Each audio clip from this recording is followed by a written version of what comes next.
চলতি লিগে মোহামেডানের অবস্থা খুবই করুণ। ভালো দল গড়তে না পারার দায় কোচ বরখাস্ত করেই মিটিয়েছে মোহামেডানের কর্মকর্তারা। অথচ মোহামেডানকে প্রথমবারের মতো পেশাদার লিগ শিরোপা জিতিয়েছেন কোচ আলফাজ আহমেদী। তবে 12 ম্যাচে 11 পয়েন্ট নিয়ে রেলিগেশনের শঙ্কায় আছে ঐতিহ্যবাহী দলটি। কোচ বরখাস্ত করাটা সমস্যার সমাধান নয়, খেলোয়াড়রা বলছেন ভিন্ন কথা। কোচ ম্যানেজার এই দুইজনে আমাদেরকে অনেক রিকোয়েস্ট করে আমাদের খেলাইছে।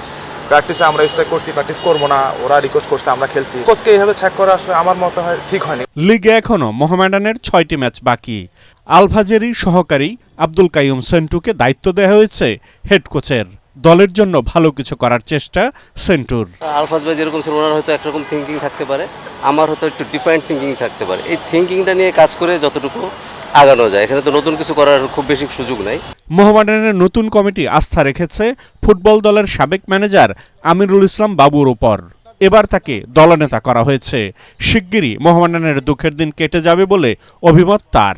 খেলোয়াড়দেরকে আশ্বস্ত করেছি, তাদের যে যদি বকেয়া কোনো কিছু থাকে অন্ততপক্ষে মোহামেডান ক্লাবের ক্ষেত্রে এটা কোনো ব্যাপার না, এটা নিয়ে চিন্তা করার কিছু। ব্রেন ফ্রেশ করে, মাইন্ড ফ্রেশ করে সামনের দিকে এগিয়ে যাওয়ার জন্য তাদেরকে ভালো খেলতে হবে এবং ভালো খেলে বাকি 6টা ম্যাচ যাতে জয়লাভ করা যায় সেই দিকে সজাগ দৃষ্টি রাখার জন্য। মোহামেডানের ব্যর্থতার কারণ হিসাবে ভালো দল না গড়া আর বকেয়া বেতন পরিশোধ করতে না পারাকে দায়ী করছেন খেলোয়াড়রা।